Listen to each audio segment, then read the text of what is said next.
Real Race Talk. It's the Revved Up Sports Show talking local, regional, and national action. Here's Bobby Chaffee and Rodney Rodriguez.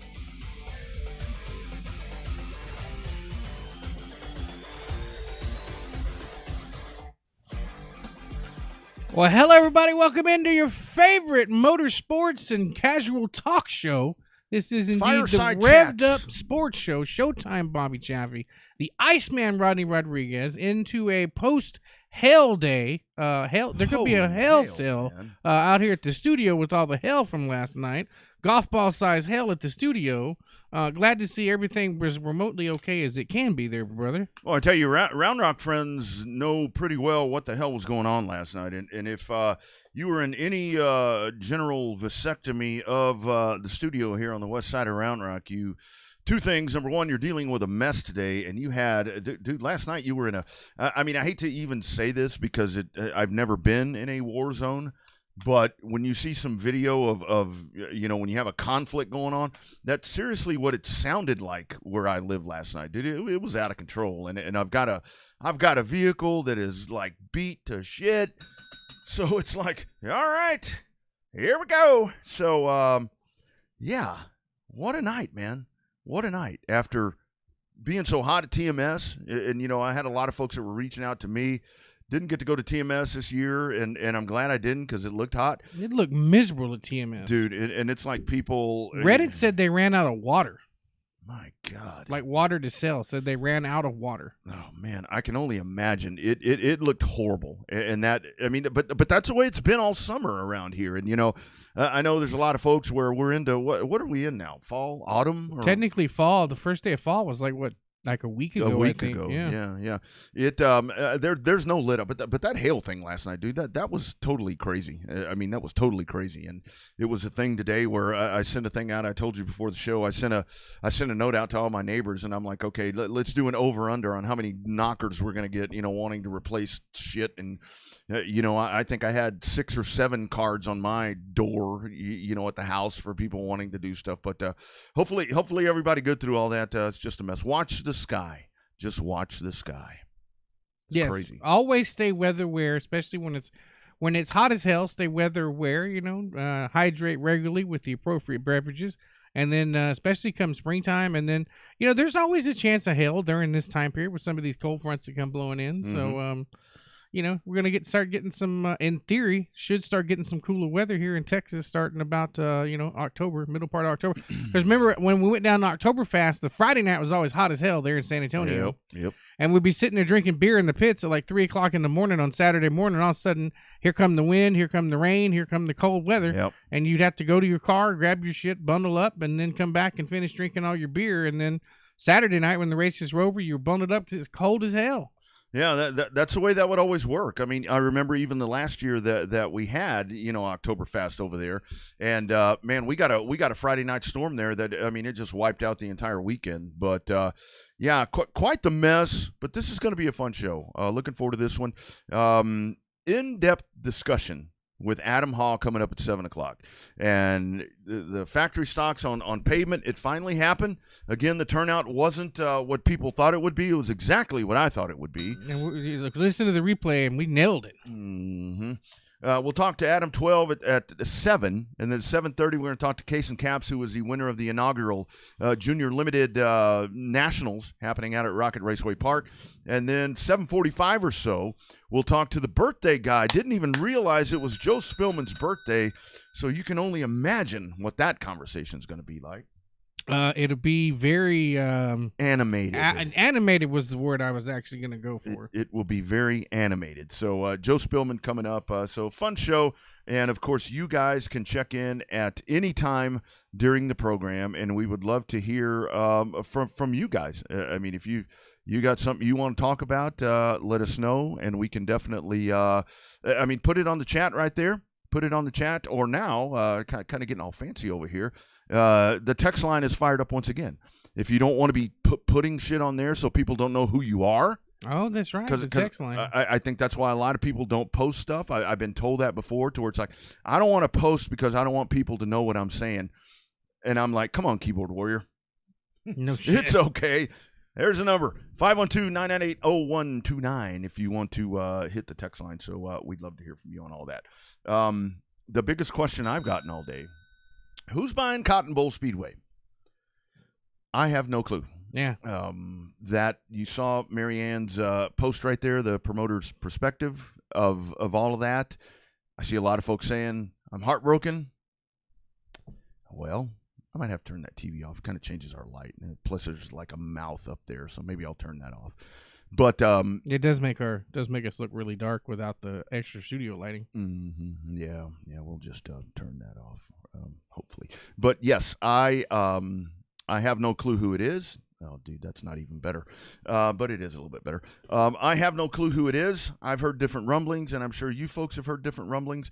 So I don't know, but I think the biggest thing that I took out of that post that she put there, and I think knowing her as well as we do, I take it to great heart. And as a matter of fact, I know, from what I've been told by her, that the plan is to keep it a racetrack, and that's the most important thing. Yeah. Well, I mean, what the hell else are you going to turn it into right there in the middle of nowhere?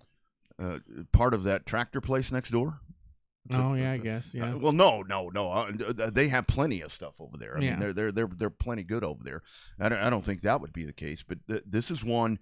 You definitely don't want to lose this racetrack because it. With all of the, I love the short tracks. I love the bull rings. I love Waco and all the quarter miles and all of that. The CBS is kind of its own little animal right there. I mean, that's one that you definitely hope that it's going to stay as it is. Yeah, I mean, as unique of a track as it is, and as good of an ecosystem as it has, you definitely want it to stay in the best light over there. But there's a reason why it's always everything is for sale for the right price. Mm-hmm. And it all depends. And I always thought that H and Marianne had a really good relationship with NG Cotton. Yeah. In terms of how that worked, and I mean, it's not a cheap lease over there, but I don't think that it's one of those where Cotton was trying to make money. I think he was just trying to keep from losing money over there by owning the facility. So. Mm-hmm. But it doesn't, it upgrades. What upgrades does it need? It doesn't need a whole lot of upgrades. Yeah, I would think. I mean, what I love about that place. I mean, there's a lot of things I like about that place. What I think is cool about that place that I think, like, if you got some big, mainstream races in there, I love like the grandstands with those wood pillars and all that. Mm-hmm. Dude. You get people rolling up in there, and I mean that's something very unique. I think that's something really cool. That, but yeah, I mean, I don't know what kind of upgrades you could do to it. I mean, the surface is great. I mean, you could pave it and have a badass asphalt track. But she didn't say what surface. She just said it remain a racetrack. Yeah, no doubt. Heard that rumor here first. Her first text: join our self-employed. Oh, never mind. It's a junk text. Oh, somebody wants us to buy health insurance, a group health plan. Oh, well. So they have a plan for two because this company. Well, I guess we can count in Phil Whipple, but this is a company of three. Yeah, Phil's probably got what's the disability, Social Security. There Social you go. Securio has had a guy that Jerry Voigt that we talk about on the fantasy thing. Well, he's in the group. He was telling our Hispanic guys one time that they needed to all fill out their employment forms, and he says right here, this line, you put your Social Securio right there. Oh, see, there is 2 Monday night games. Oh, there is. Look at that. Rams and the Bungles. And then on the other one, you got the other one. Let's see here. Why don't you go, Rodney? I'm not sure where I'm supposed to go. I'm not supposed to go. Rodney's lost his mind. Asphalt. Come on, Chris. No, let's not get into that argument. It's not a matter of all of that. We'll just all play nice here. But I know that it's not. Well, no, I don't know. But I would think that it's going to stay an asphalt track. I would think that anyone that's going to spend that kind of money, because I've heard the asking price, and there have been offers in the past. I think it's one of those things. Me dealing with in the real estate thing all the time. It's like, the demand and what and the value and all of that. And I mean, I think in the landowner's mind, the value is maybe greater than the actual value of what's the word I'm looking for? The actual use value. I think is the difference right there. So well, it's like when I bought my truck a couple weeks ago. They gave me too good of a deal on my old truck and too good of a deal on the new truck that it was a deal I couldn't pass up. Did I need a new truck? No, hell no, I didn't need a new truck. Just can't pass it up. Just couldn't pass the deal up because it was a truck that I wanted. So that's right. You know, and sometimes the deal is sometimes there's opportunities and deals that you can't pass up.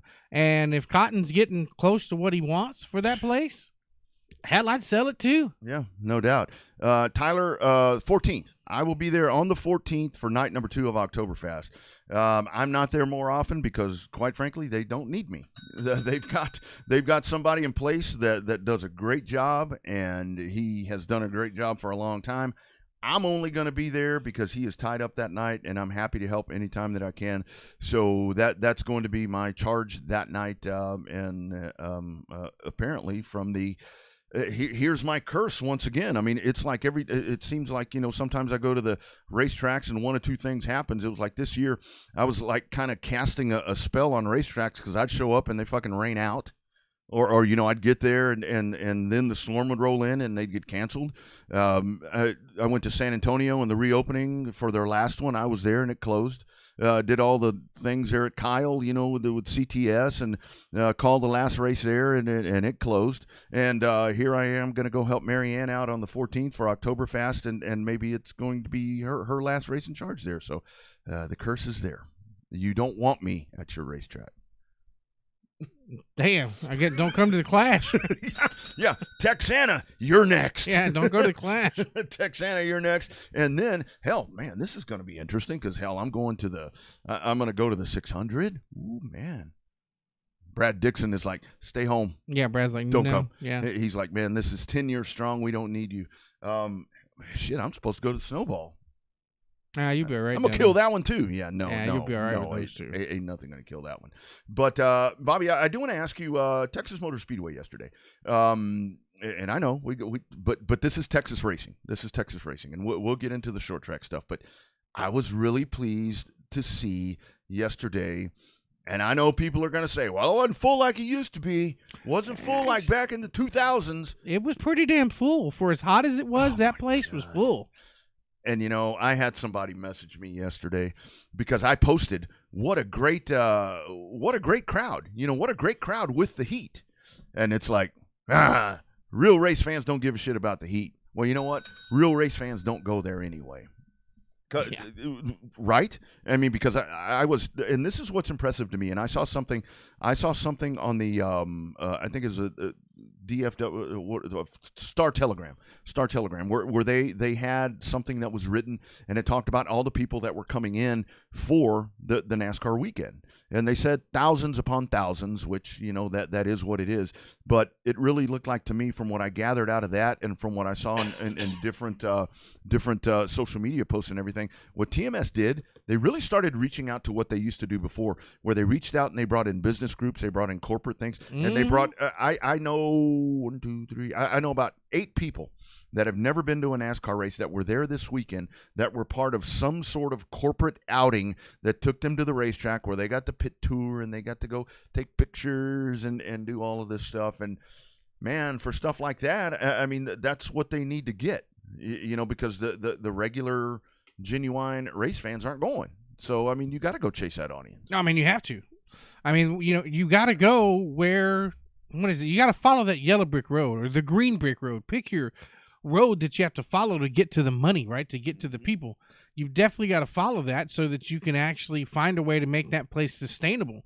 Obviously, the race date is going to change because we found out today that the IndyCar race is not going to be there.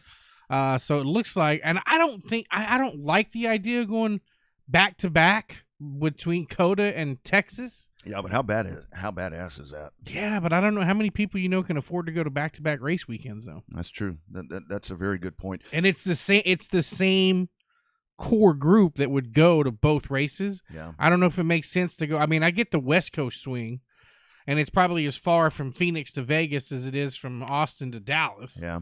But I don't know, man. I just don't know if there's going to be enough fans to run those races back to back, which is what we've heard. Yeah.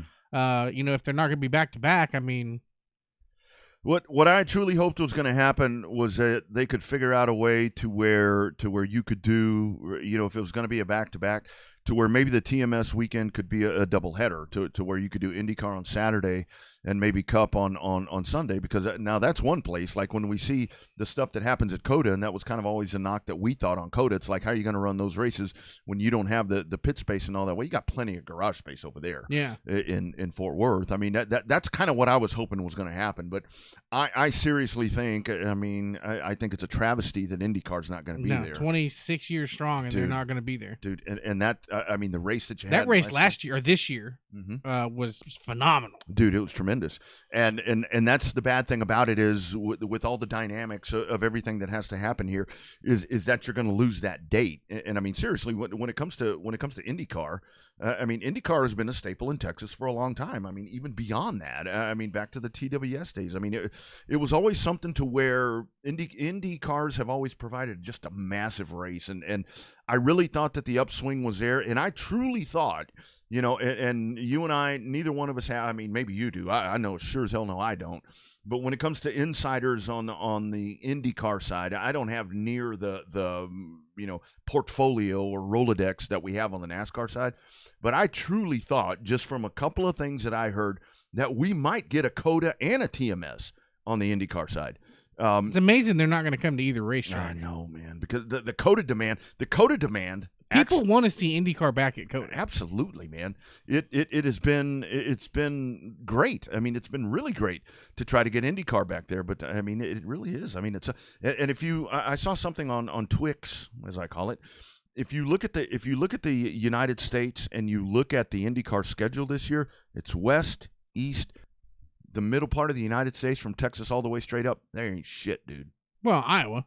Well, yeah, but that's Midwest, though. Yeah, and that. Why would you run? You're missing TMS, and you gained a doubleheader at the Milwaukee Mile. I don't know. That's not a really good. The question is this an SMI decision or is this an IndyCar decision? I think this is very much an SMI decision, to where they want to move the Texas race back into the spring. Because the problem is that IndyCar race was great, but damn, there wasn't anybody in there. Well, and the part about moving NASCAR to the spring, you face weather concerns and hailstorms and all kinds of shit. Right, dude. I mean, and it could be hot. We've been there when we went there to the Xfinity race when the green flag was 29 degrees. Yeah, I was walking through the parking lot to the media center because it was cold. We couldn't park in the parking lot because the trucks were there. Mm-hmm. And that's the thing I posted yesterday. I said, when people were talking about the heat with Texas, I'm like, look, here's what you're dealing with running, September 24th in Texas. Either this heat that you're dealing with or a flood or hail.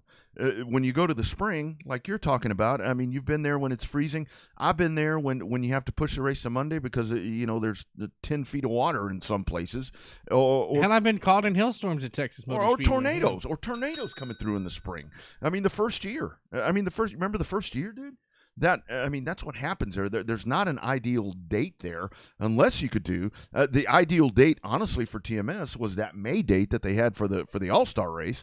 But the All-Star race don't need to be there unless they race like they did yesterday. But see, the IndyCar race used to be right before Indianapolis at one time. That's when it should be. That's when it should. I mean, it didn't have to be in the spring. Like, you should run back-to-back races. You should run TMS, have a week off, then you go run the IndyCar, run the road course at Indy, and then 2 weeks later, you run the Indianapolis 500. That would be the perfect setup to me. That'd be the perfect month of May. That would be the ideal month of May for IndyCar. And this is where we go back to, we talk about all the different series and all that. And, for the folks that don't, and this is where it's tricky with IndyCar, because I know that a lot of people within the NTT IndyCar series and racing people that are paid a lot of money to be consultants and do all these different things, that maybe IndyCar shouldn't be on ovals, which I'm assuming that's why they're going to the Milwaukee Mile, because that's a little more conducive to safety and so forth. But shit, Yeah, but that Texas race was so damn good this year. And that's, I mean, that brings up the next question. I mean, when you look at TMS, Do they come back? Exactly. You've soured that relationship, and now, I mean, depending what's going to happen right there. I mean, is TMS assuming that you have a cup race? Is there just going to be one race? The only way I can think about it is they're sacrificing the IndyCar race to move. One of the reasons they're probably wanting to move the cup race up is so they can reconfigure that track to have it ready either within a year or within a year and a half. Right? Like you could run a spring date here, tear up the track, reconfigure the track, have it ready in theory by the following spring, or the following, have it back being a playoff race again with a new configuration. Yeah, maybe so. Maybe that is the case. I mean, maybe that's the plan right there. But you have to think though. I mean, it's that's a lot of dollars that are sitting on the table. That are just going to be. It's TV dollars. Yeah, there's no doubt about it. And the whole thing is, when you talk about moving the needle and all that, I mean, it's going to be. This was the bad thing when I saw this. Yesterday, when I saw this, when the schedule came out the first time. When the schedule came out, we see the initial. I see the date. And I go in there and I'm like, what are the Cowboys doing? And you had the Cowboys. Everybody was, and just think about this yesterday. Everybody's fixated on the Cowboys because the Cowboys are like badass and on their way to a Super Bowl, and they get in there and they're getting their ass kicked. You know that a lot of the eyeballs of DFW were more on the Cowboys than they were going to be on the NASCAR race. And I'm assuming that's a big part of why you ideally want to get out of this time of year and get back to the spring. But it's I don't know, dude. With the Bristol dirt race going back to pavement, I'm sure that schedule's going to be all shaken out, and we'll see it when is that coming out? Probably I've heard it's going to be put out in about 2 more weeks. Normally it's out by now, but apparently they're still tweaking all kind of stuff, and we know a couple of races. We know a couple of tracks have done that. We know when Coda's coming because Coda's already released their dates. Yeah, that's right. Yeah, that one's already out and free and clear, so we definitely know that one's happened. But I don't know, man. That's going to be really interesting to see how that all comes out when that's all said and done. Speaking of NASCAR tracks and so forth, I got to tell you, yesterday, really good racing there at the Valley Star Credit Union 300 there for the late model stocks. How about that? Cars Tour getting after it, man. That's some good stuff right there. It really is. I think the Cars Tour is going to be in an interesting spot because now there's more and more rumblings about wanting to run a crate. Instead of a they're not home built. I guess some of them are still home built motors, but there's more and more talk about running crates, and then there's talk about changing the NASCAR late model stock rules to Cars Tour rules so that they're all the same over there. Which I don't know if you can make the entire Mid-Atlantic be all the Cars Tour. So I don't know. I mean, that would be because what in the Valley Star's not a Cars Tour race, right? That's the NASCAR stock. That's the NASCAR. Late model stock car event, right? Yeah. So it's not. It's close to being a Cars Tour type deal. The rules aren't that far apart, but just far enough apart where they're not the same. Yeah, and you watch them racing right there. It's Trevor Ward down on the inside, Landon Huffman up on the top side, and I was kind of following that race yesterday. And as they hit the line right there, it really looked like to me as I was following on Race Monitor. It looked like it was going to be Carson Kvapil that was going to win that race, but the things kind of shook themselves out, and he had a great finish right there. And this is where I think the Cars Tour and the late model stocks and all of that and the NASCAR Weekly thing, this is where it's going to be a pivotal year for them, because when you start jacking around with those rules, and there are going to be people that are going to be left out, and crates. Man, I would love for them to go to crates because I could sell crates to them, by the way, you guys. If you need a crate, you need to message me. But it, I don't know, man. I don't know. The late model stocks have kind of, it shook things up a lot to where it's like, okay, this is more racing the way it used to be, but now it's exploded. Now everybody wants to do it, and that's when things seem to get a hell of a lot complicated.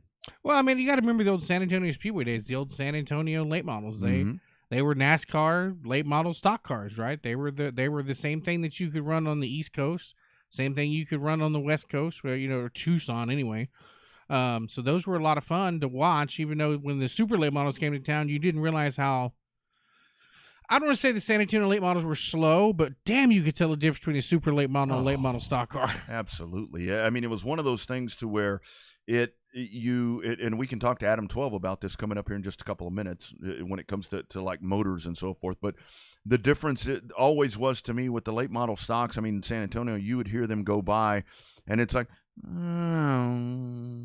was a constant whatever to where, you're hitting 6,800, 6,900, whatever the RPM is there, the maximum RPM that it's going to hit. And then you'd have a super that would come screaming, and you could definitely tell the difference. Of course, now, the difference is now you get a super going by and it's like, yeah, popping the chip hitting everywhere. the chip all the time when it's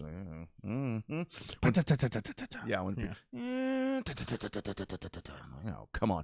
Hey, Sean Folsom, who you want to talk about people at TMS, that's Johnny on the spot right there. That dude's always up in the middle of everything over there. I'll tell you, that's a bad son of a gun right there, my man Sugar Sean Folsom. Word from Kyle Busch himself, some drivers would rather not have the track reconfigured like Atlanta.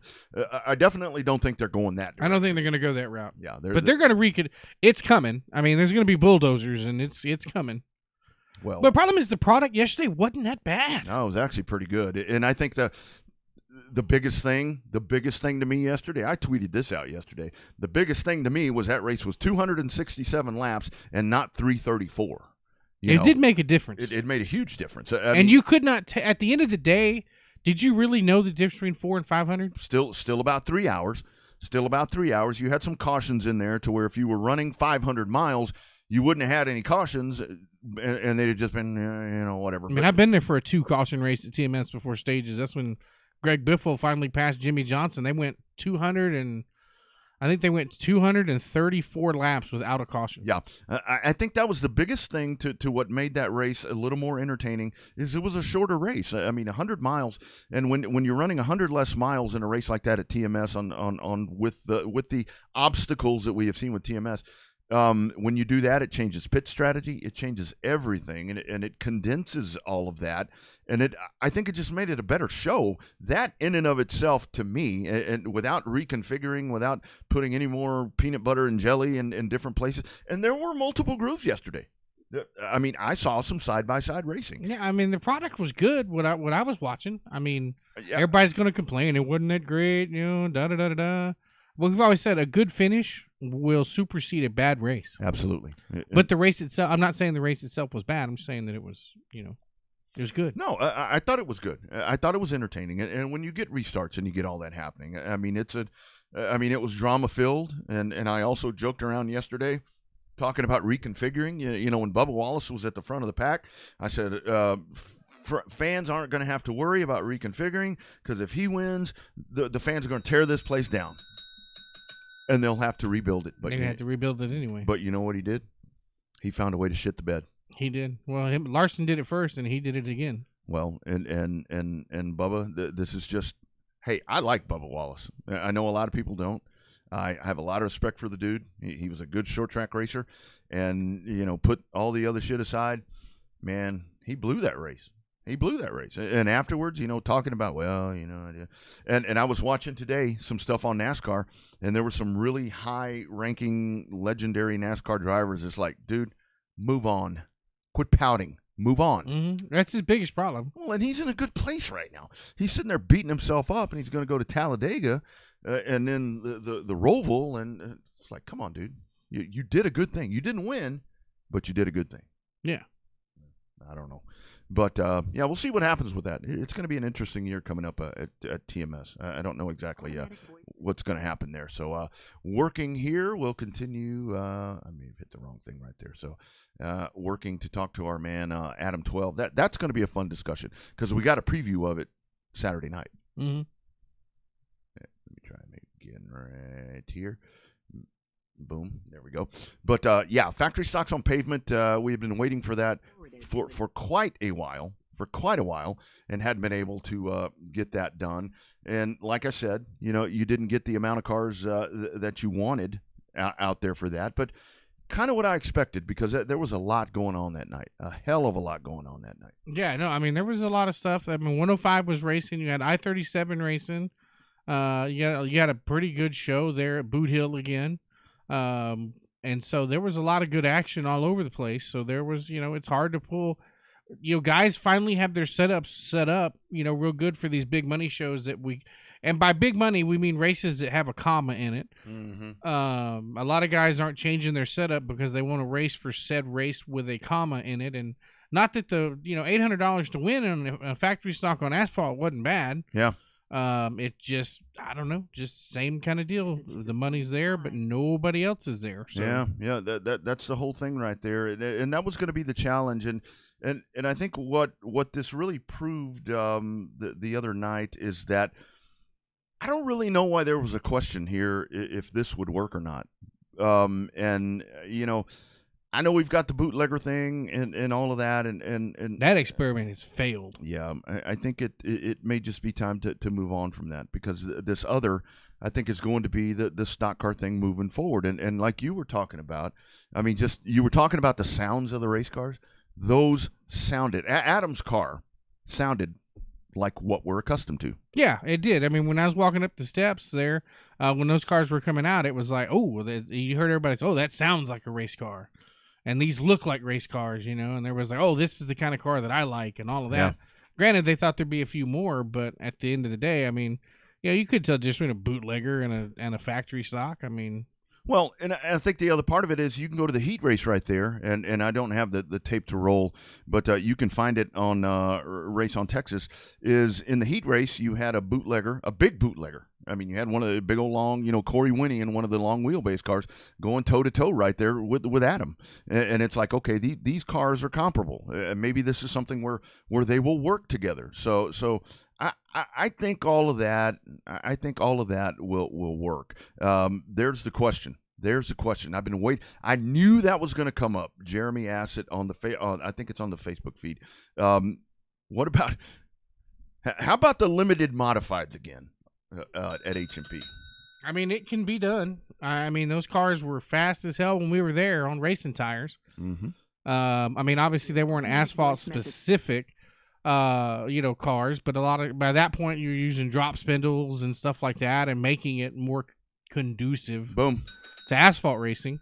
Taking the dirt cars to asphalt. So it's got two really good people behind it in 2024. Two very influential people behind it in 2024. From what we've heard on the show and with the connections that we have. Mm-hmm. With two, at least, actually both of the individuals involved, but we heard from one of them for sure, that they'll probably get.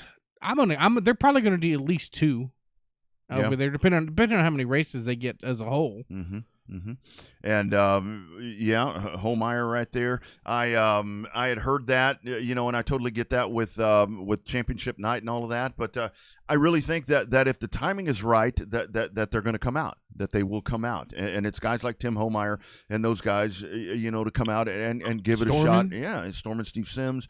I mean, these are guys, but these guys want to race, and I think scheduling was just not ideal. But write it down, October 21st. I know that they're going to be back on the calendar out there at H&P. Let's go to the hotline and let's talk to the dude that answered the question. Could the dirt factory stocks, what would they look like on asphalt? Well, I'll tell you, there was nobody better for the job. When I saw this come out and it finally came to fruition, I said, I hope this dude shows up, and he did. Put on quite the show out there at H&P. It is our man right down the road, my man Adam 12, Adam Haw. Adam, first of all, you're not all that far from me. Did all of your shit get beat up last night by hail? No, luckily it missed us. Oh, man, that's good. It looked like, a lot of people got tore up pretty bad. And I tried fitting everything I had inside, but everything doesn't fit, and said a prayer. Yeah, that's for sure. That's for damn sure. All your stuff didn't fit in that big old shop in the backyard, dude? No, it gets full pretty quick. Never big enough. Yeah, that's about right. That's about right. So tell me, Adam 12, what was the mindset going into this for you? I mean, you're a past asphalt guy, and you've got dirt championships in the factory stocks and so forth. What was your thought when you saw this on the schedule to put these cars on pavement? At first, I honestly thought it was a misprint, and then because it was just kind of snuck in there, and it said factory stocks, and I thought, oh, that's kind of weird. And so the first thing I did was message Owen, and he's like, yeah, we're gonna do it, and try it. And so we talked for a little bit, about what the rules were, and I figured, factory stocks don't run a left side rule on dirt, but you don't want a lot of left side weight on dirt, but asphalt you do. So, we kind of came up with some rules on that and let us run a sway bar. And so that's kind of where we were. And, it was a cool feeling. I wanted to go. I didn't really care, how many cars showed up. I know the first go around, probably not, going to be the best turnout. A lot of people didn't know, what gear to run, including me. I took a gear there that I thought would work and ended up changing it Friday night. And luckily I had the right gear with me. So that all worked out. But, it was a lot of fun. Haven't been on asphalt in, gosh, what's it, 4 or 5 years now. Yeah. So that's great, man. So Adam, I was talking to you in Victory Lane in there towards the end, and I asked you the question about the differences between running the metric truck and the metric factory stocks on there. And obviously, you were talking about how they're not even remotely the same, because everything that you would have tried wouldn't be different. But was there a thought ahead of time that you were going to just try to take a few truck ideas and put it under that factory stock? Yeah, that was kind of my initial thought. And, I went back in there to the shop and dug out some notes and can hardly read my handwriting on that old truck stuff. But, just these factory stocks, the way they are, there's no weight jacks. They got stock mounted shocks. In that aspect, they're a lot different adjustability wise. So when Owen came out with the 53%, left side rule, I thought that was pretty fair. It's not an ideal number for asphalt, that's for sure, but I get what he's trying to do, keep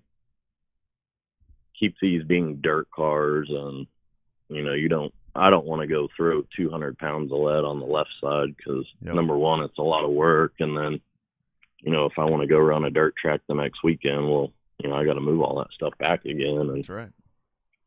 So. Yeah, no, totally agree with that. And Adam, you know a hell of a lot more than I do when it comes to stuff like this. But my thought always was, because I really have, and I told you this the other night in the parking lot, and man, it was so nice to drink beer in the parking lot with people again. Thank you guys. If you want a stock car on pavement, this is the class to do it with, because that's what this is. This is a stock car, a very competitive class of stock car, man. This is the way to do it. Stop trying to reinvent the wheel and doing stuff. No offense to the Outlaws or any of that stuff. This is a really great way to have steel-bodied stock cars on pavement. Yeah, I think this class, the factory stock, what they call it, would be a good car to do that with, just for the fact that, there's probably 1,000 cars from, Corpus to the north side of Dallas or Texarkana, however far you want to go.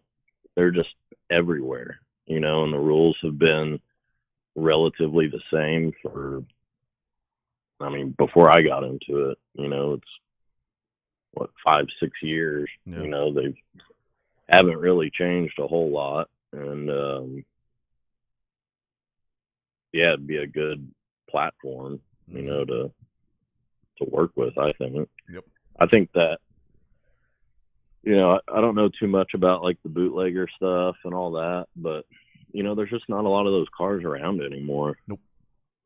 Those old, what we called street stocks. Mm-hmm. They're just people had other ideas, and that stuff was just dormant too long. And hell, people probably turn them all into dirt cars or something. Yeah, But yeah, it's about right. Yeah, that's about right.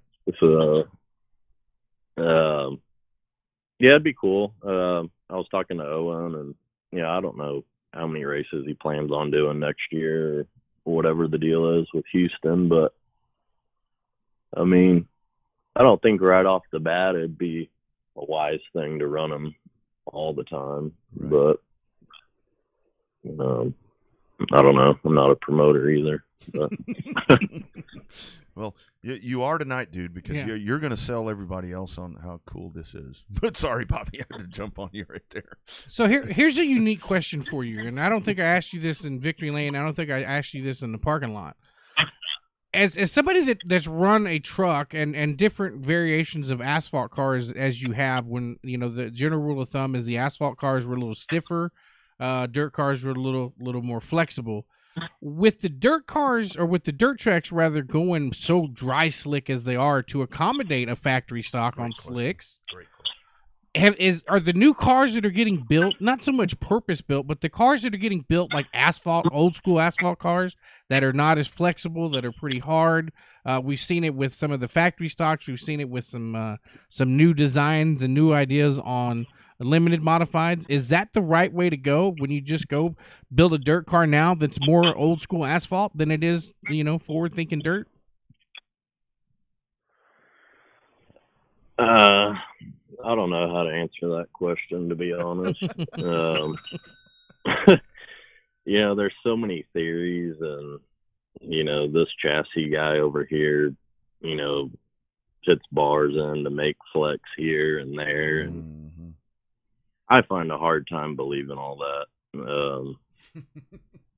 These aren't Longhorn super late model cars, and they're smart guys that are building the cars, but they don't have all that technology to do that stuff.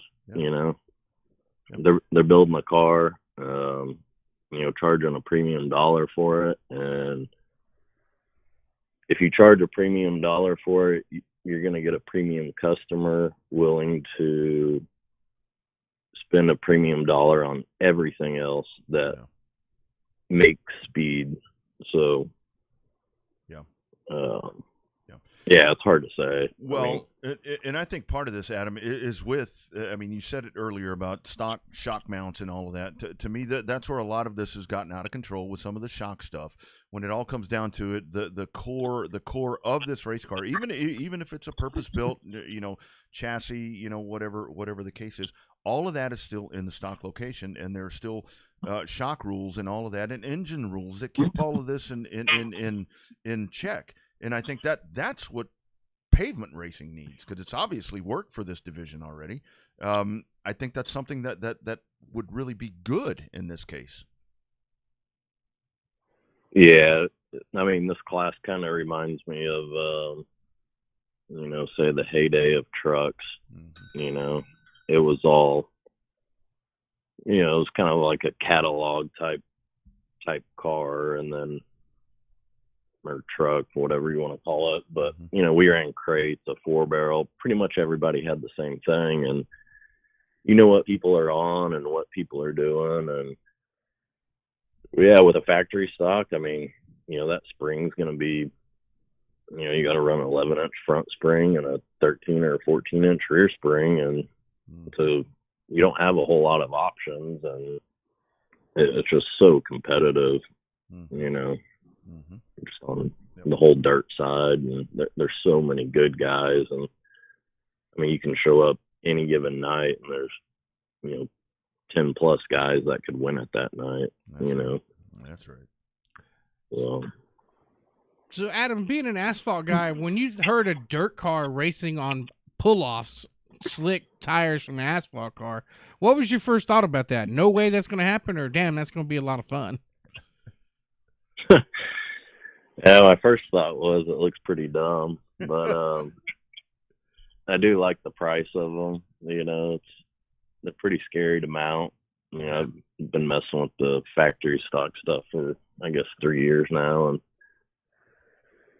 and Yeah, affordability wise, that's nice. Yeah, the cars aren't cheap, but it's the week in and week out deal that hurts my pocket. Yeah. I can pay for a car, obviously, but say you run every weekend. Well, those tires don't last every weekend. Neither do these pull-offs, but they're $30 versus $160. So Yeah. that's why I like it. To me, it's just more affordable week in and week out. So. So, how great was it? I mean, speaking of Bobby's question right there with the pull-offs and all that, how great was it to actually air those things up and get that big old footprint on pavement, dude? That was the first thing I thought when this whole concept hit to me. I'm like, okay, I know the tire pressures that guys run on dirt, but when you're going to the pavement, you're like actually going to fucking put air in there. What was that thing to drive like with that big old footprint? It was pretty nice. I mean, it just cuts in real good, tons of traction. Like a little bit past the apex, you can just stand in it. Nice. And, these motors don't make a whole lot of power. But yeah, just all the grip in the world. So that was cool. That's the best part. I think they hold up pretty good, so. Mm-hmm. But that's what they were made for, and I think these cars are all around 2,900 pounds, and yeah, I went with just the used set of pull-offs, and started at like 15 on the left and 23 on the right, and it looked pretty good. And I think 15 is about the highest I run on my dirt car. Really? Damn. And usually, 5 or 6 is the lowest. So yeah. A lot of that stuff was backwards, but yeah, you kind of got to bring some of that old asphalt stuff out. That's right. Speaking of dirt stuff to asphalt stuff, any kind of secret hint you could give about what gear you're running? That's been a popular it's question. already been asked. It's been a popular question on the Facebook feed there. Yeah, so, I mean, I kind of wasted a bunch of money trying to figure that out myself. And so I ended up going with a 656 gear. And I tried going with the 570 at first.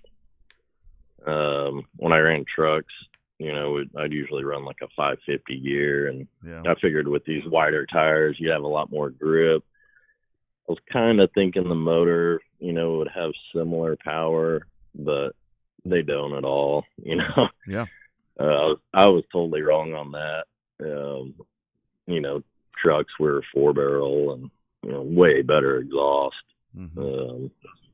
So yeah, Friday, I could only turn like 6,100 RPM, and we were just kind of scratching our heads. And I brought my cotton bowl gear with me, and, just for, spare parts, the complete rear end. And, I thought if I broke an axle or something like that, I could pull it apart and use it. And I thought, man, if we're going to go any faster or, want to have a chance at this, we're going to have to throw that rear end in there. And it was about 88 points higher, and we were trying to think, well, how much RPM is that? And figured, well, only one way to find out. We put it in, and it was about 700 more RPM. So that put us, in the ballpark where we needed to be. And I think it was a good start, Mm-hmm. Yeah. For a final gear of 656. Yeah, no doubt. So, no doubt. Well, I'll tell you, it made it sound good.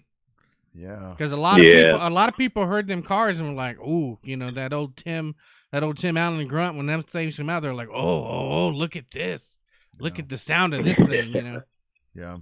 Yeah, that was the thing with you. I mean, I know you couldn't hear it, and even if you've gone back and watched it, I mean, the ovation that you got. I mean, just because seriously, dude. I mean, for one thing, you always have a good looking race vehicle, whether it's a car, truck, or whatever, dude. But folks were just you come by after the race and they're like clapping because you were driving a stock car. I mean, it looked like what people have been yearning for, and you went out there. And the thing about it, I mean, was there at any point, and we'll let you go after this because this is something I may have asked you this Saturday night. I don't remember, but even though this is a dirt car, dude, you were sitting out there, and it looked like an asphalt street stock, man.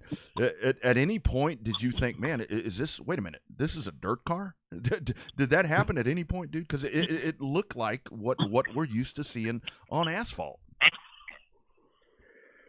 Yeah, it's kind of shocking how good it actually handled.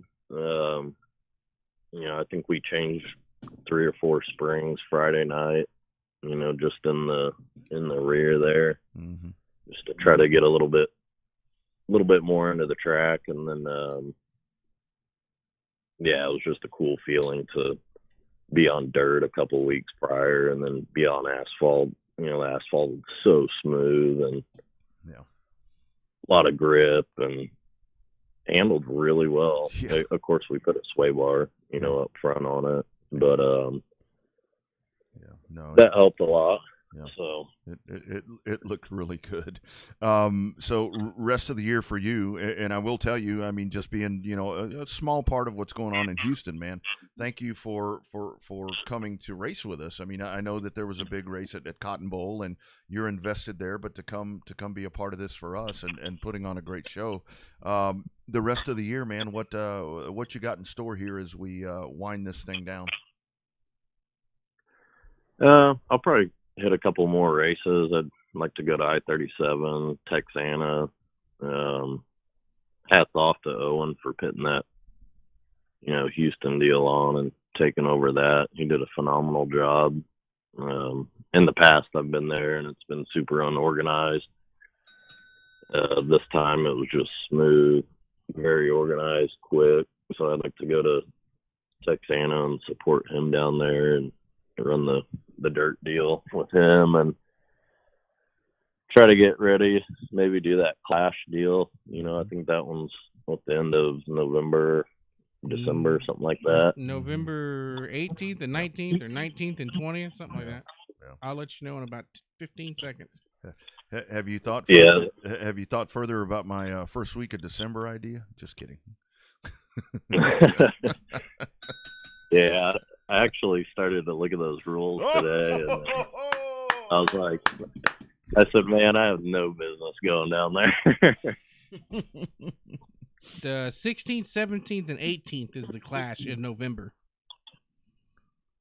Okay, yeah. But you could come down and watch it this weekend. We've got a big show this weekend if you want to come down, just to watch and hang out versus bringing the car. So, yeah, I'd like to obviously race more than I have, but it's been hot, and I work out outside in the heat, 50 hours a week, and going to the racetrack standing in the sun is not ideal thing. Hey, Adam, all the time. Adam 12, you get a Facebook message from Bruce Wright talking about going the first weekend of December, and Bruce Wright says, "Be sure and bring gas." I heard that story. Take gas. I'll probably be forever known for that one. Take some gas, my man. Fun stuff out there, dude. The question was, like I said, coming in here, could it be done? I knew it could. But you were the man for the job, and you made it look real damn. And I think that the coolest part about it is, I told Bobby before you came on, in the heat race, you and a bootlegger were going toe to toe. And I mean, there you go. I mean, there's a way to make this work, but I do think that you guys will drive it. Anyway, hopefully it moves forward. But man, it was so good to see you guys, and so good to see you on the pavement, dude. And you put on a hell of a show, man. Congratulations. Yes, sir. Thank you. You got it, man. We'll talk to you soon, buddy. All right. Y'all have a good one. All right, take care. There he goes, Adam 12, and that Adam Hall, and it really was, dude. That car just looked like a stock car. It looked like it looked like it was designed for asphalt. Yeah, well, and that's the thing when you get guys, like Adam. I mean, like he said, he went back to his notes and found things there and went back and that's where when you think about purpose-built cars and all of this, that's where guys like Adam or I mean, go back and let's talk about David Leger Jr. Steve is another guy. Guys like Adam said right there, to where once they got there and he got on the track, he could go back to some of the asphalt stuff. Yeah. And that's where those guys are going to have the advantage. But in my opinion, which doesn't count for shit, but in my opinion, when it's somebody having an advantage that way, just on some notes, not so much on dollar stuff, with shocks and suspension and all that. To me, that's okay. That is okay, because the others are going to figure it out. The only thing I would do, rule-wise, I would put a shock claim rule in there to keep everybody from spending all that expensive-ass money on shocks. Mm-hmm. Yeah, well, that's something you can do. I mean, I know the trucks have it, and I'm sure Bruce will chime in here, probably on the. But that's in place right there as well, and I think that's very important. And I've talked to a lot of folks to where, they have said, with the shock thing, because that's the one thing that comes up a lot of times, to where it's like, well, maybe the track or the series or whatever should issue the shocks. No. I mean, we're doing good to have races. The track. Yeah, they don't have the infrastructure and the funds to fund that many. Yeah, I mean, I don't care if they're going out and buying Monroe, steady riders from Sears. I mean, the track's in no place to buy shocks. I mean, that's not the deal. It's up to the racer to do that. And I think a lot of that's where you get in a situation like this and you have that set of rules. And I like what Owen did with the modifications there with the 53% and all of that, because that's an old asphalt rule. I mean, that's something that kind of falls back into place right there. That's the kind of stuff that you do to even this thing out. And I just think doing it a few more times. I think the timing, hopefully on October 21st. I don't know everything going on that weekend. I actually do know something going on that weekend. It's my anniversary. But I do, hopefully there's not a big factory stock thing to where it's going to bring more guys like Tim Homeyer and some of these guys that would have liked to have gone, would the timing have been a little bit better for them. I mean, 6 to 8 good guys, that will put on a hell of a show. Mm-hmm. I agree. I mean, you don't have to have 20 to put on a good show. If you had the right combination of about half a dozen, that could be one hell of a race. Yeah, no, I totally agree. Before we dive in any further, let's hear about one of our great partners. I'll tell you what, right here. You want to talk about badass race cars? These are the folks that can build you a badass race car.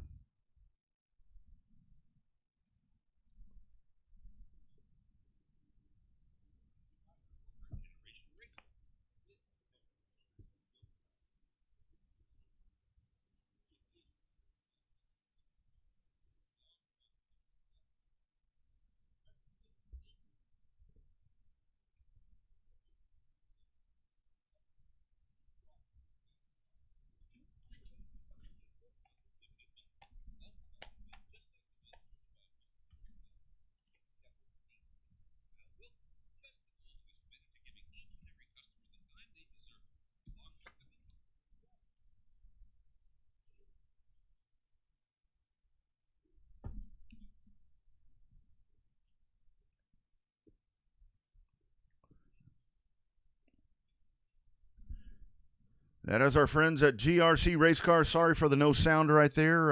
Not really sure what that is all about right there. But talking about Justin Long and all the great folks right there, I mean, that is some fantastic race cars, and they will put you a race car together.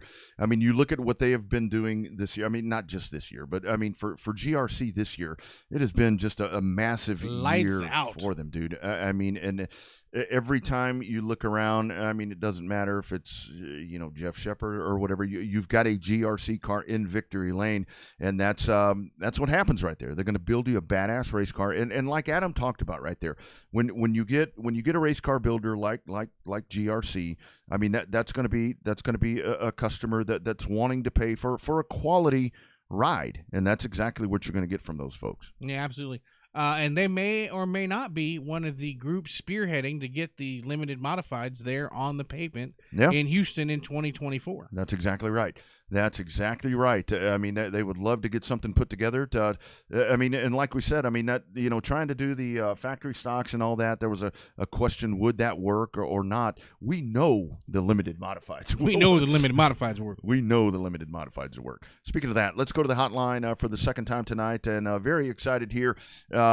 Junior Limited, I mean, that's kind of the stepping stone to getting into something like that. It's been a breakout year. I mean, the last year and a half for limited junior limiteds have been just amazing.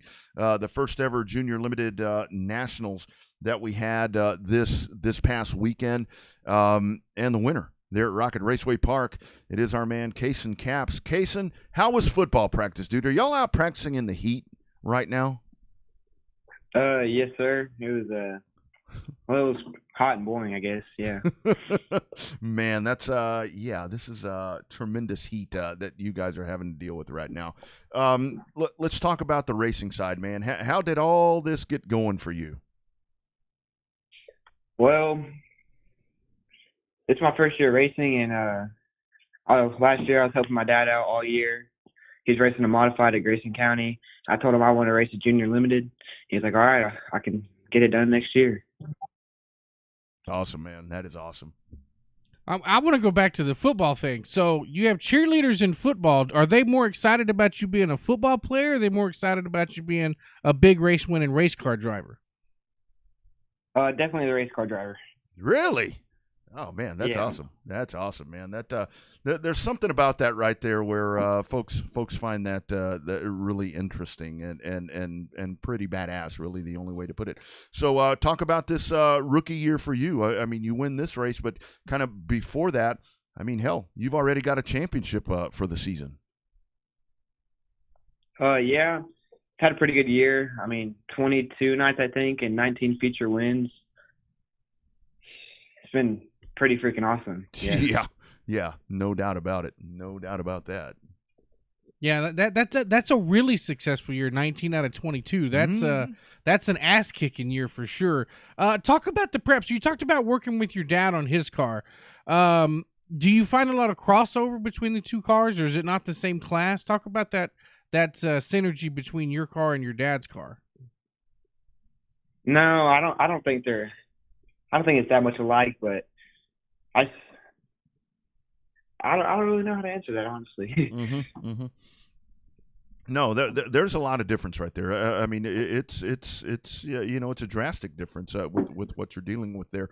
So for you this past weekend, I mean, the inaugural Junior Limited Nationals. I mean, you had a lot of good cars, a lot of good drivers out there. Kind of take us through the weekend. I mean, I know it wasn't all bread and butter, wasn't ideal, but you found a way to put it all together. You had to drive your ass off and pull this thing off. Kind of tell us how it all happened for you. Well, at the beginning of the week, we had to change the rear end.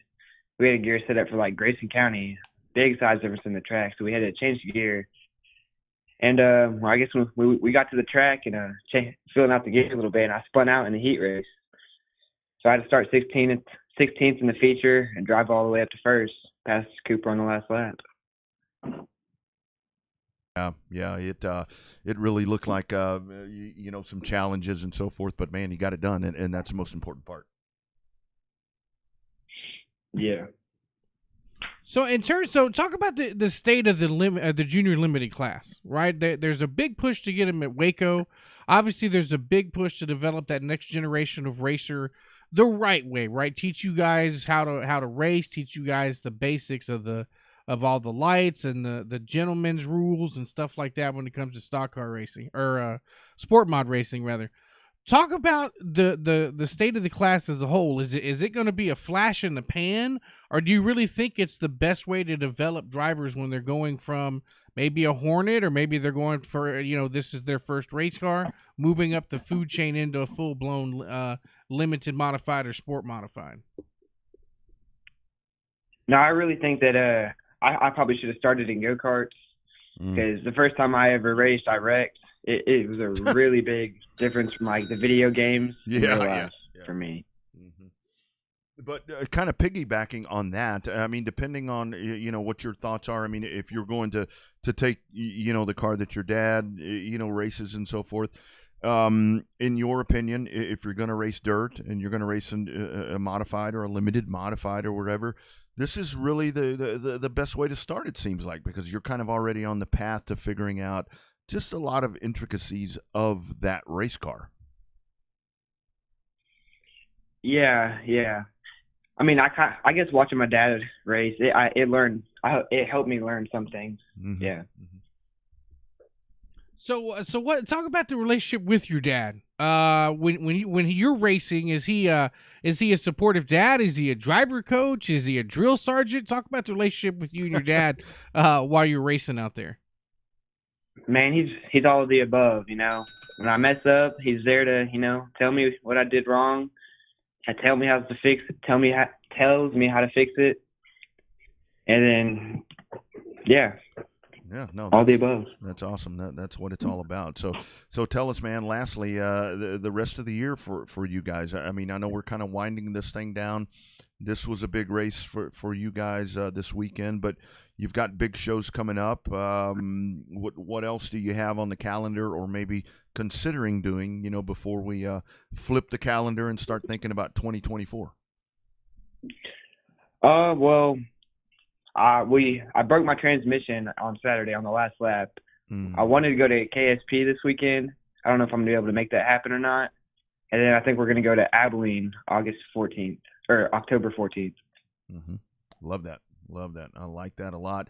And next year, I mean, with the season that you've had here, I know it all depends on dollars and cents and time and all of that. You looking to do this again, or maybe modify this car and do something else, or go a different direction? What's your plan for 24 early on? I know we're way early here, Kaysen. Yeah, I think I still got a lot to learn. I think my dad wants to keep me in the junior class for another year. I like that. And then move me up to sport mod. Perfect. I mean, that's the way to do it. Your dad is a smart man. Very, very good plan right there. Well, congratulations, my friend. Where you play football? Tell us that. I mean, I do some football broadcasting also. So when you said football practice, I'm like, oh, hell, this is my kind of guy right here. Oh, well, I go to Howell High School, so. All right. Season so far, how are you guys doing? Sorry, I'm going to break football down here before you go. I think our varsity's 2-3 and our JV's 3-2. So nice. That's a good thing. Congratulations on the huge win, man. Hey, man, first ever junior limited nationals winner. So something that you'll always have there moving forward. Keep digging, brother. Proud of what you're doing, and thanks for joining our show, my friend. Thank you. Goodbye. Take care. There he goes. Good stuff right there. One of the young dudes, and again, I mean, he hasn't taken any of the training that some of the Waco folks have done, and I think he did a damn good job. Yeah. I mean, I'm talking about on the interview part right there. Oh, yeah. Well, know. Yeah. Well, obviously the on-track stuff. And I mean, seriously, I mean, I do watch junior limited stuff. I do kind of hone in on there, and Joe's coming up in a little bit. But I do try to hone in on that just to see, because this really is. I mean, these are the guys and ladies that are going to be taking our stuff forward, and to sit there and watch them, what they're doing. I mean, I think it's just awesome that this class is doing what it's doing, because again, like talking about factory stocks on asphalt, I love this concept. I mean, I think it's a great concept. Well, it takes off at some tracks. I mean, you see some of the promoters go the eco mod route, so that you can, in theory, get more drivers, not just the youngsters. And then you see the tracks that have the junior the junior limiteds, and that route goes really successful as well, because they have the drivers. So I see both sides. I've always been the eco mod kind of guy, so that you can get a wider range of people that want affordability to break into racing. But I can understand why you do it with just the junior limiteds too. So yeah, I get it. I get the whole thing. I get both sides. But I mean, hell, if you got a formula that works at your racetrack, hell, keep it going. Make sure that it still works. Yeah, no doubt about it. I'm going to try this again, because I don't exactly know what was happening right there, but I want to try again to talk about our great friends, even though we were doing it anyway. Let's try GRC again. No.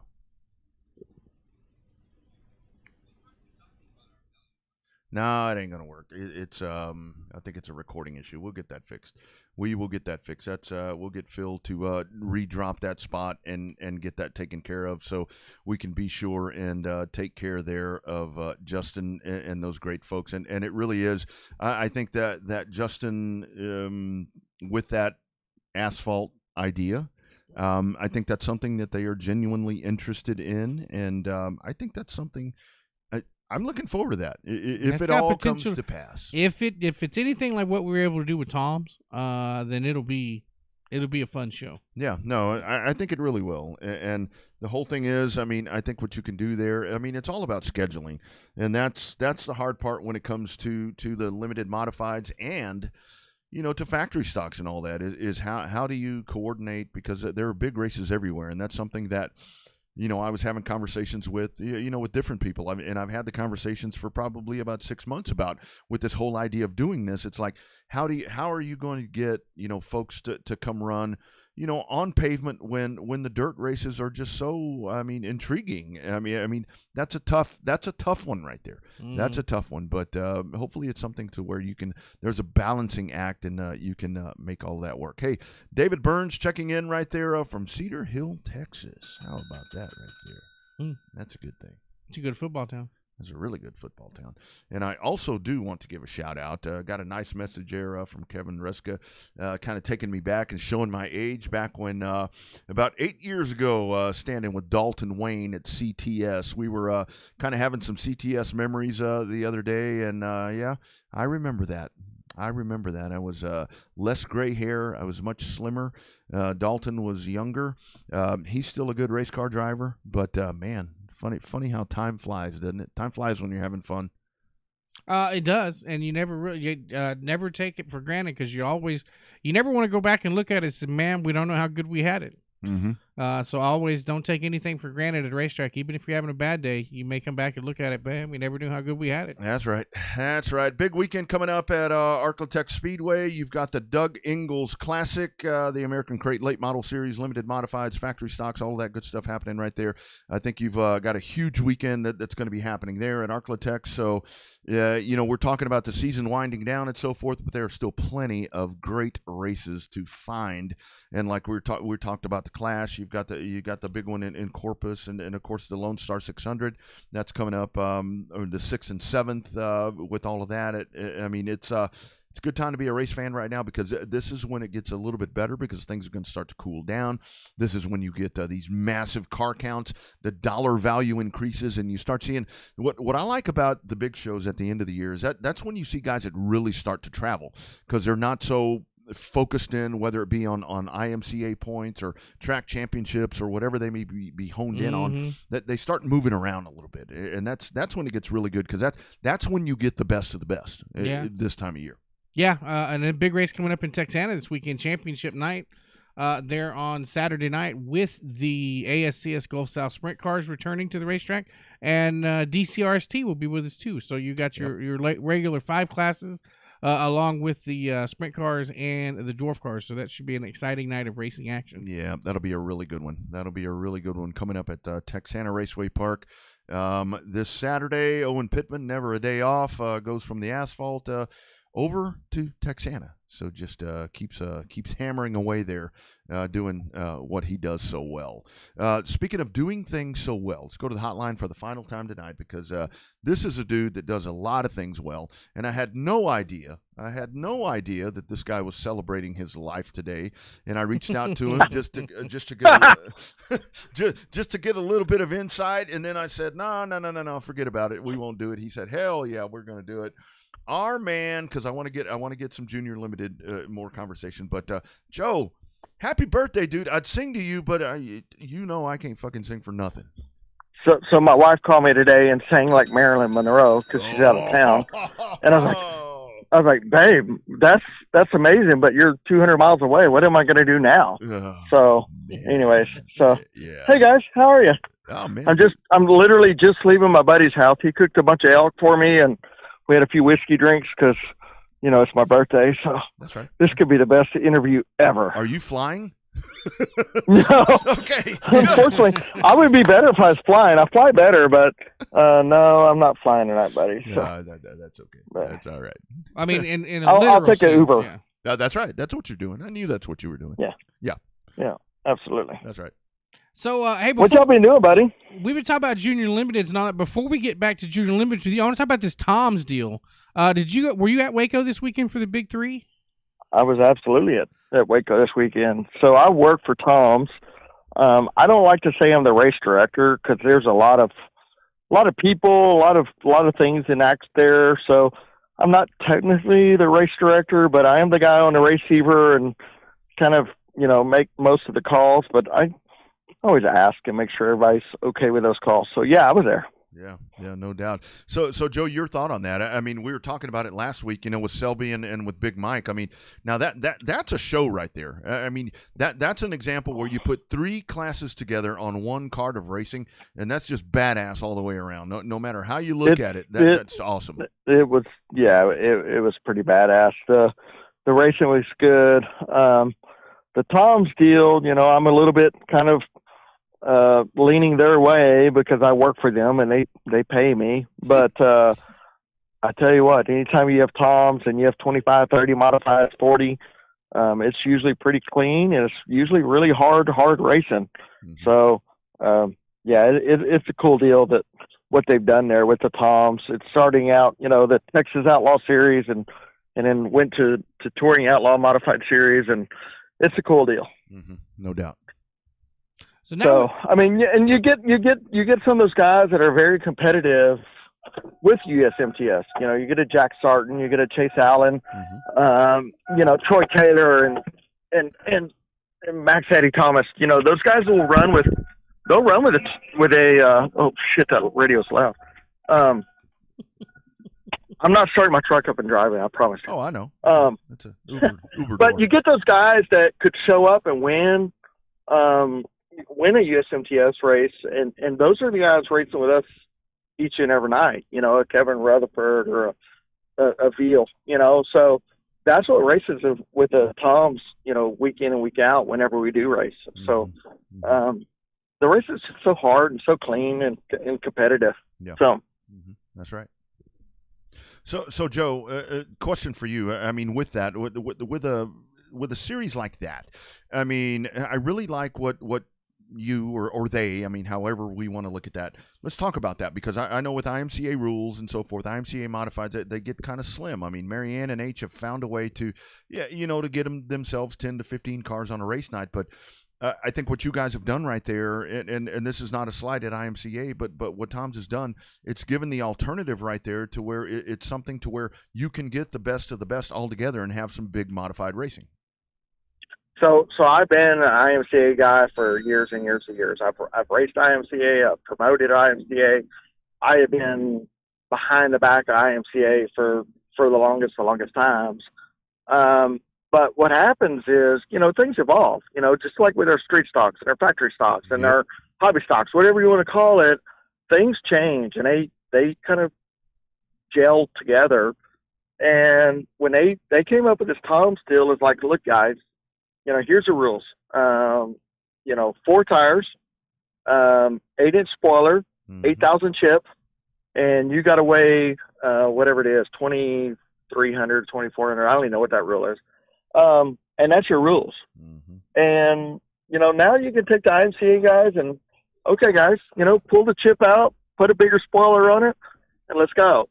Mm-hmm. Well, and that worked for a couple of years, and then Hoosier comes along and goes, we're going to put a big bunch of money up for the points championship, but you have to run on Hoosiers. Yes. Well, I tell you what, the Hoosiers they equalize everything. You no longer have the KK704s that are so soft, and now, you can build whatever motor you want, but if you can't hook it up on a Hoosier G60, it's not going to work. And it pays $10,000 to win the points championship.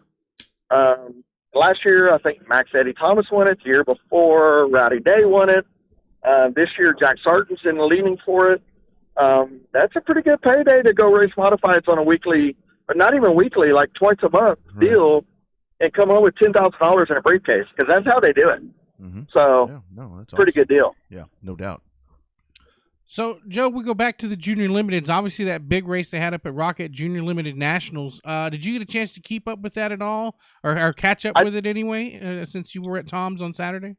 I didn't get to watch it. I didn't really get to pay much attention, other than I look at my rate pass and see how everybody did. I didn't get to watch it. I was working at Waco. Yeah. And to be very honest, if I want to be up front, is like, man, I wish I would have came up with that idea. But, you know, Kevin Sestero did a good job there.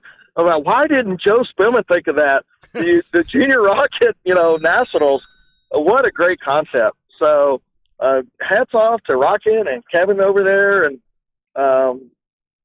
I think they had 22. Is that what they had? 22 Junior Limited show up? So. Mm-hmm. Yeah, I believe on a reschedule, that's not bad. Yeah, no, not bad at all. And isn't that the great thing, Joe, that thing has taken off the way it has? And I mean, I'm serious, dude.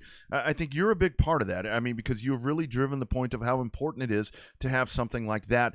But dude, the quality of racing that I have watched in that division, not only at Waco, I try to watch different places to see how these kids are doing. Man, these guys, these are wheel people. I mean, they're learning to race the right way. Yeah, no, and it is.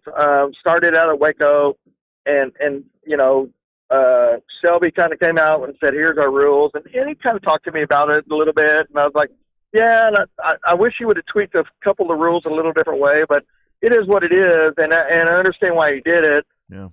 But as announcing at Waco, I you know, the first year I watched them just, I mean, it just wasn't good racing, to be honest. It was.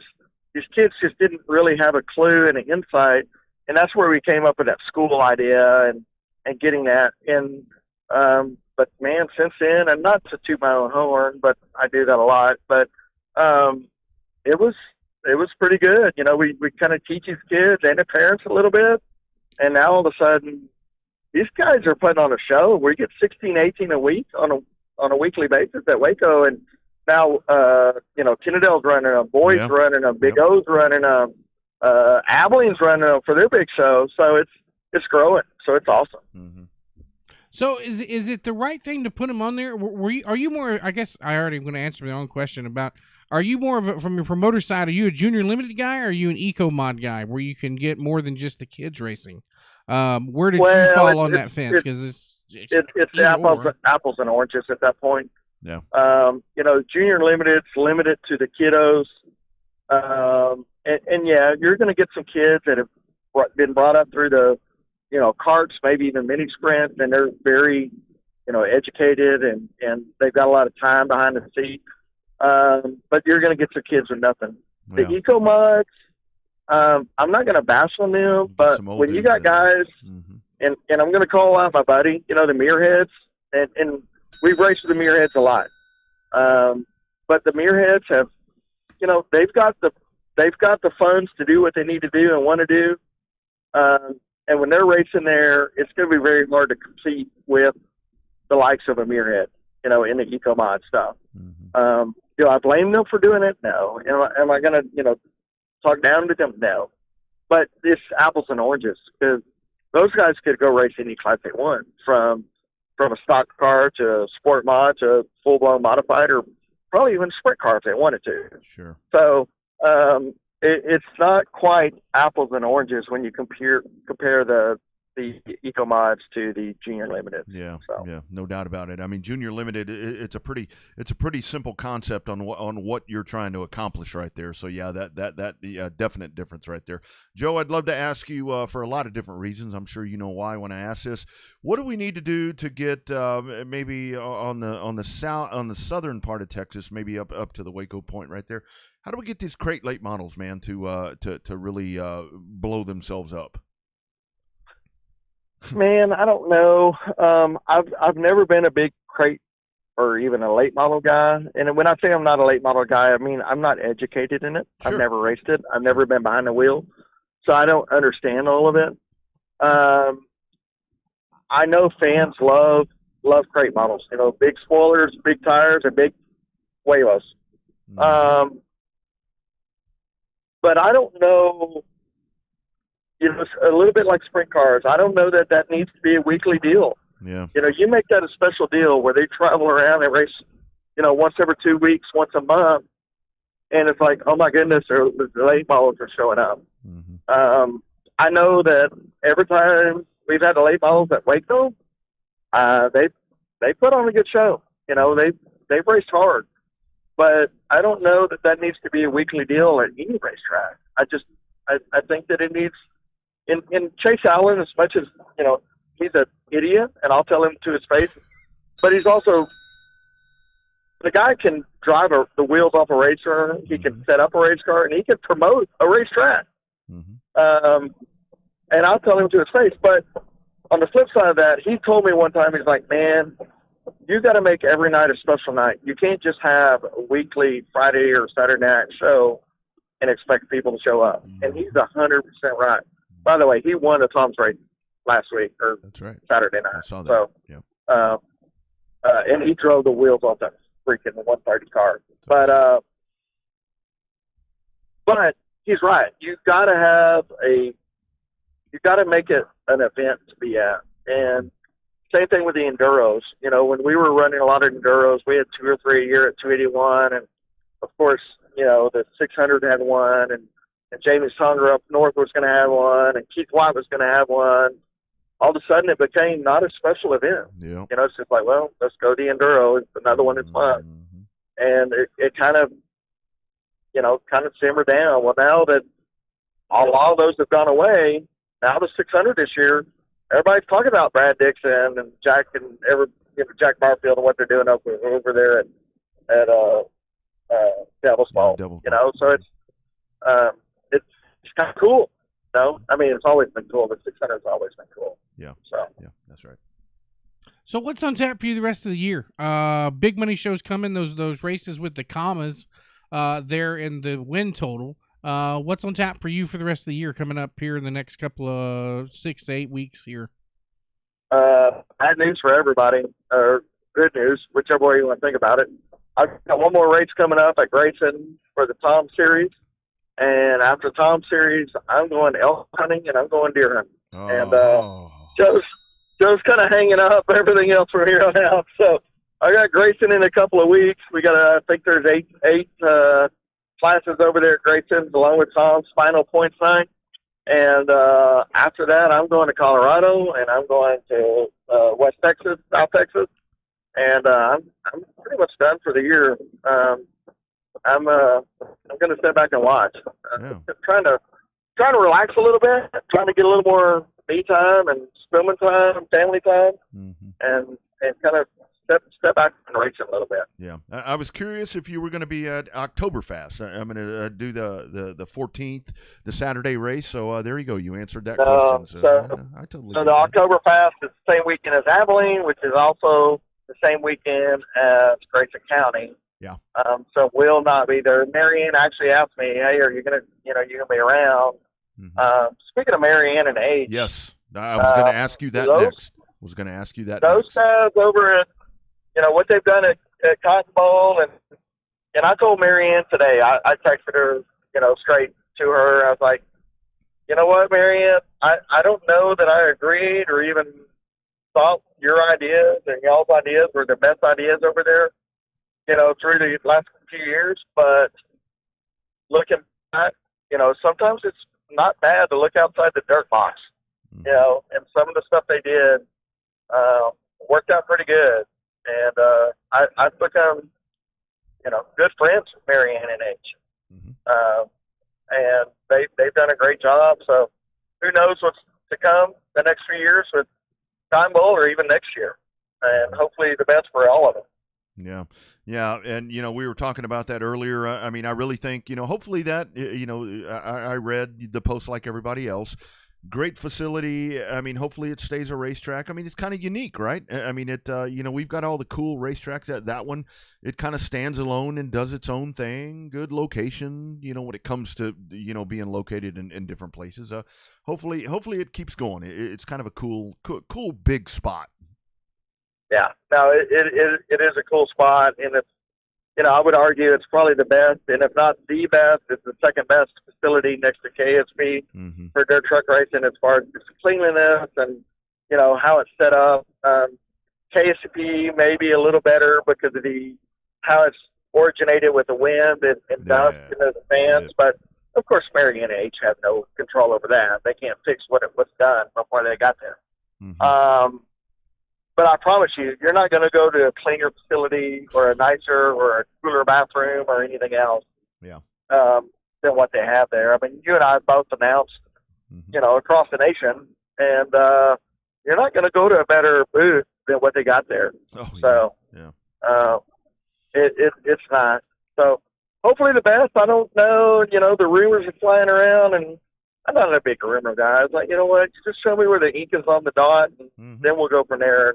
Nobody can show me that yet. So that's right. We'll see what happens. That's right. I ain't seen that yet. I've heard a lot, just like you. But show me the contract, and then we'll go on from there. Well, my man, thank you for taking time on your celebratory day, your birthday. So what's left, dude? What are you going to do now? I mean, you still have. Well, my Uber driver's driving me the last 15 minutes home, of course. And I'm probably going to get in the pool or maybe the hot tub. Nobody's there, so I'm probably going to strip down to my skivvies. Woo! You missed something else there? My bad. Go live on Facebook, dude. Go live on Facebook. Go live on Facebook. Let us all I'll share tag you, buddy. So, you know what? I don't know. I'm going to slow down a little bit next year. I'm going to enjoy. I'm 48 today. I know I look 68, but I'm only 48.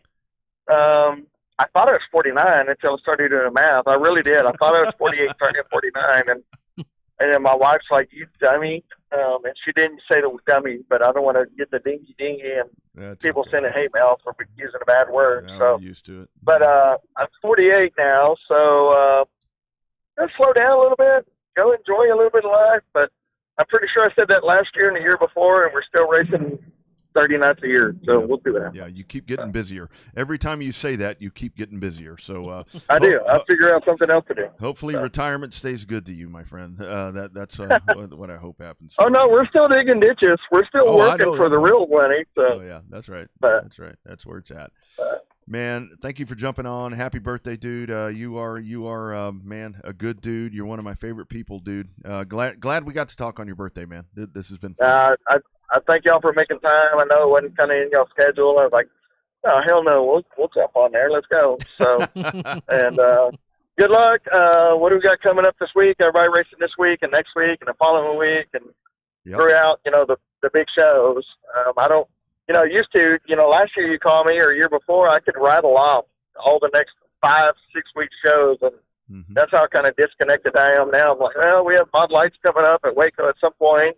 Yeah. We have the Fall Classic, and we have the Southern Challenge, and we have Waco's big, Kennedale's big show, and all. We have Oktoberfest, but not real sure where those dates are. Sometime before the end of 23. That's right, so. Before January 1st. That's about right. Yeah, that is about. And right. like I always say, I don't care where you go on a Friday night or a Saturday night, but go to a racetrack somewhere and go watch them. And if not, get on Race on Texas or Tom's TV and support those guys that way. Yep, so. Absolutely. That's what it's all about.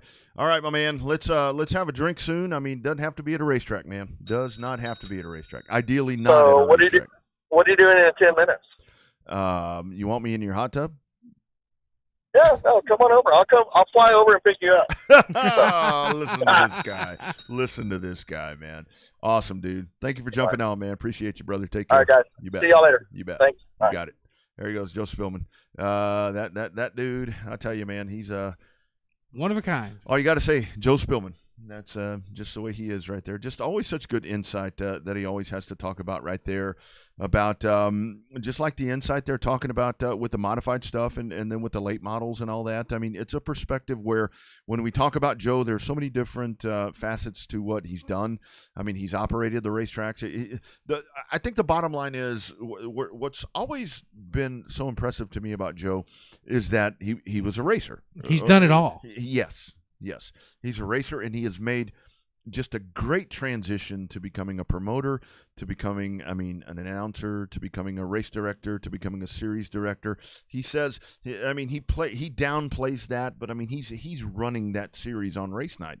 And when he's doing that, that's a guy, not only the love for the sport, but just he knows every end of it. Yeah, And that's hard to find. That's really hard to find when you have folks like that. Yeah, it's a total package that there's not a lot of people out there that have it in terms of the driving experience, the promoting experience for both a racetrack and a series and stuff like that. It's when you ask him a question and he gives you his honest answer, it's usually because he's got a hell of a lot of experience with it. That's right. Yeah, if he doesn't know the answer, if he hasn't done it, he knows somebody who has, and that's a huge thing right there.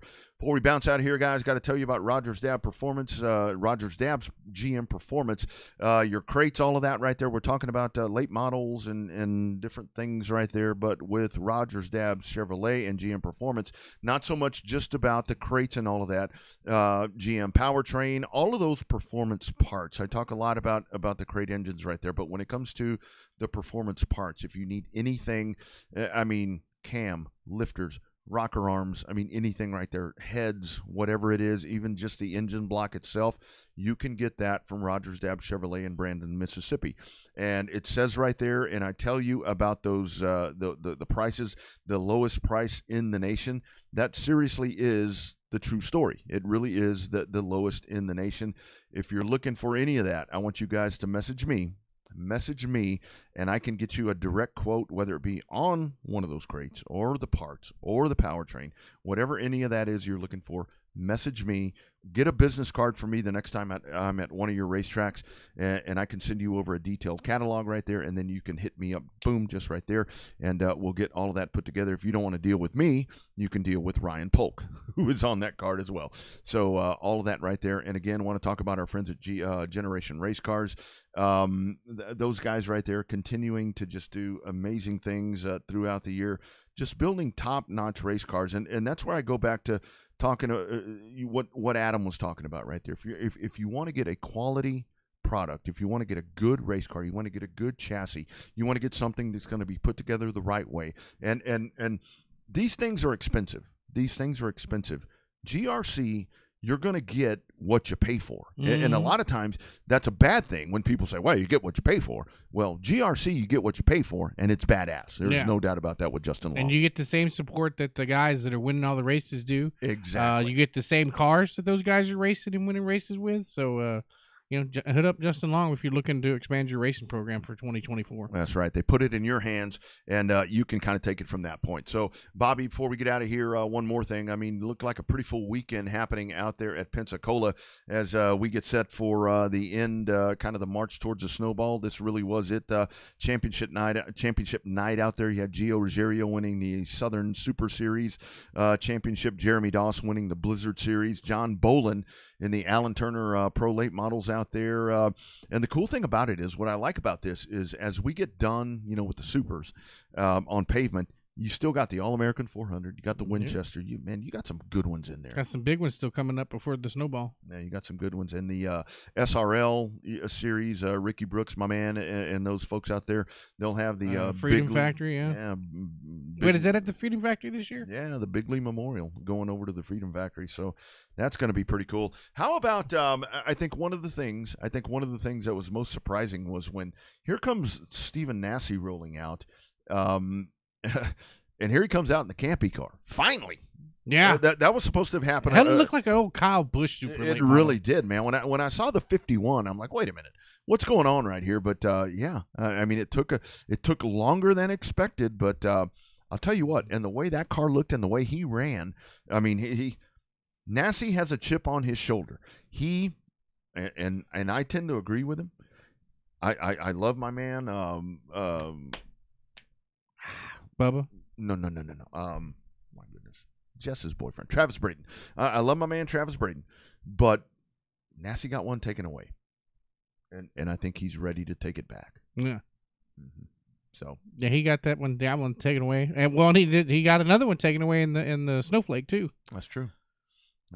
So I'll tell you what, you hook him up with Campy, and the problem with the Campy cars though is guys have really good luck with Campy when they first start. Casey Roderick had some really good luck. William Byron, of course, had some good luck in the Campy car. Mm-hmm. Obviously, Nasty had some really good luck with the Campy car. Those guys start out with a lot of good luck and a lot of momentum, but sometimes those relationships seems to fall apart pretty quickly. But with Nasty, that one may stay for a little bit. Well, maybe that's why he waited so long. Yeah, I mean, something. If he's diving in right now in September, he's closer to the first weekend in December and ready to go get that snowball. Yeah, the snowball's gonna be good this year. I think it is. I think it's gonna be really good. Hey man, great lineup that we had tonight. I mean, great conversations. I love that factory stock conversation. I'm just glad that it's finally done. Yeah. Man, it may have one more race on the 21st. Oh, no. I'm just glad the first one is done. Oh, okay. It's, like the first time, when you're waiting for the first time. The build up to the first time, and sometimes it's exhilarating and sometimes it's not. Yeah, but it's good. Yeah. This was good. It was exhilarating. The first time. Well, we'll just say that. Adam 12, Case and Caps, Joe Spillman. Thank those guys for checking in. Bobby, rest of the week, my man. What you got in store, brother? Basically turning all my resources to Texana for championship night, along with the ASCS and the dwarf cars. So that's the thing on tap. Trying to figure out if I'm going to get a hotel, or if I'm going to take the camper, or if I'm just going to drive back. Hadn't figured that out yet. Too early in the week to know. And then, of course, the big Guns N' Roses concert tomorrow night. Ooh, yeah. Bobby and I are hitting the road with the women.